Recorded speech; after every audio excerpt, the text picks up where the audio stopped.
बार्शीत रंगला जलसाक्षरतेचा जागर, एकता महिला मंचचा अनोखा उपक्रम। श्री गणेश वस्त्रदालन येथे मोठ्या जल्लोषात संपन्न झाला बक्षीस वितरण सोहळा। मान्यवरांकडून कौतुकाचा वर्षाव। भारतीय नववर्षाचे स्वागत केवळ पारंपरिक पद्धतीने न करता सामाजिक जबाबदारीचे प्रगल्भ भान जपत एकता महिला मंच च्या रणरागिणींनी समाजासमोर एक नवा आणि आदर्श वस्तुपाठ उभा केला आहे। गुढीपाडव्याचे औचित्य साधून सोलापूर जिल्ह्यातील बार्शी तालुक्यातील विविध गावांमध्ये जलसाक्षरतेची गुढी उभारून पाणी बचतीचा वज्रनिर्धार करण्यात आला। या अभिनव उपक्रमाचा भव्य बक्षीस वितरण आणि गौरव सोहळा 22 मार्च 2026 रोजी बार्शी येथील श्री गणेश वस्त्रदालन येथे अत्यंत उत्साहात आणि दिमाखात पार पडला। गावगावात घुमला पाणी बचतीचा मंत्र। पाणी वाचवा, जीवन वाचवा हा मूलमंत्र घराघरांत पोहोचवण्यासाठी एकता महिला मंचने पुढाकार घेतला होता। शेळगाव आर, मानेगाव आणि जामगाव आ यांसह तालुक्यातील अनेक गावांमध्ये महिलांनी एकत्र येत जलसाक्षरतेची शपथ घेतली।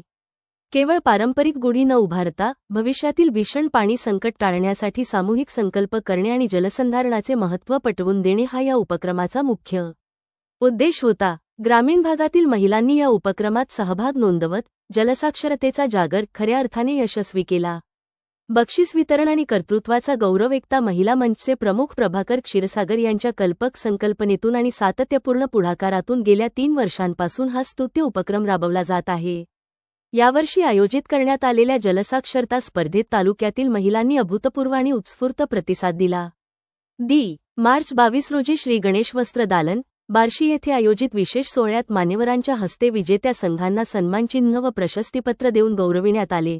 प्रथम क्रमांक एकता महिला मंच शेळगाव आर, द्वितीय क्रमांक एकता महिला मंच मानेगाव, तृतीय क्रमांक एकता महिला मंच जामगाव आवटे। मान्यवरांची उपस्थिती आणि प्रेरणादायी विचार या मंगलमयी कार्यक्रमाला बार्शीच्या नगराध्यक्षा तेजस्विनीताई कथले, सहाय्यक पोलीस उपनिरीक्षक सिंधू देशमुख, मीनाक्षी यादव प्रमुख, श्री गणेश वस्त्रदालन एकता महिला मंच प्रमुख प्रभाकर क्षीरसागर आणि शीतल सुरवसे यांची प्रमुख उपस्थिती होती। याप्रसंगी बोलताना नगराध्यक्षा तेजस्विनीताई कथले म्हणाल्या की एकता महिला मंचच्या माध्यमातून पहिल्यांदाच असा आगळावेगळा आणि काळाची गरज असलेला उपक्रम पाहायला मिळाला। जलसाक्षरतेसारखा गंभीर विषय महिलांनी हाताळणे ही अतिशय कौतुकास्पद बाब आहे। स्त्रिया जेव्हा एखाद्या चळवळीत सहभागी होतात तेव्हा समाजात मोठी जनजागृती होते। भविष्यातही अशा विधायक उपक्रमांना माझे पूर्ण सहकार्य राहील। सहाय्यक पोलीस उपनिरीक्षक सिंधू देशमुख यांनीही ग्रामीण भागातील महिलांच्या वाढत्या सहभागाचे विशेष कौतुक केले। त्या म्हणाल्या की ग्रामीण महिला सामाजिक प्रश्नांवर अशा उपक्रमांतून एकत्र येत आहेत, ही सकारात्मक बदलाची नांदी असून यामुळे कौटुंबिक आणि सामाजिक स्थैर्य निर्माण होण्यास मदत होईल। उपस्थित मान्यवर आणि सदस्यांची मांदियाळी या सोहळ्याची शोभा वाढवण्यासाठी आणि महिलांचा उत्साह द्विगुणित करण्यासाठी तालुक्यातील शेकडो महिला सदस्य उपस्थित होत्या।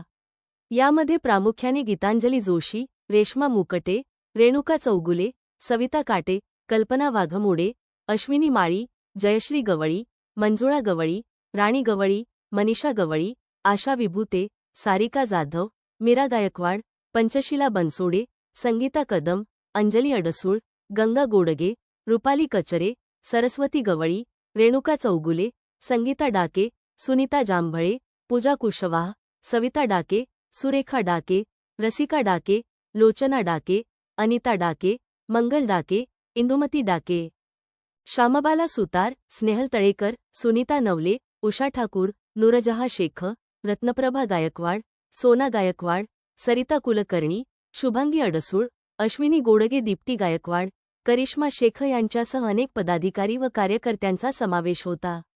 कार्यक्रमाचे बहारदार सूत्रसंचालन आणि प्रास्ताविक शीतल सुरवसे यांनी केले।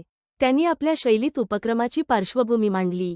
शेवटी उपस्थितांचे आभार मानताना एकता महिला मंचचे प्रमुख प्रभाकर क्षीरसागर यांनी हा उपक्रम केवळ एका दिवसापुरता मर्यादित न ठेवता वर्षभर जलसाक्षरतेसाठी काम करण्याचा निर्धार व्यक्त केला।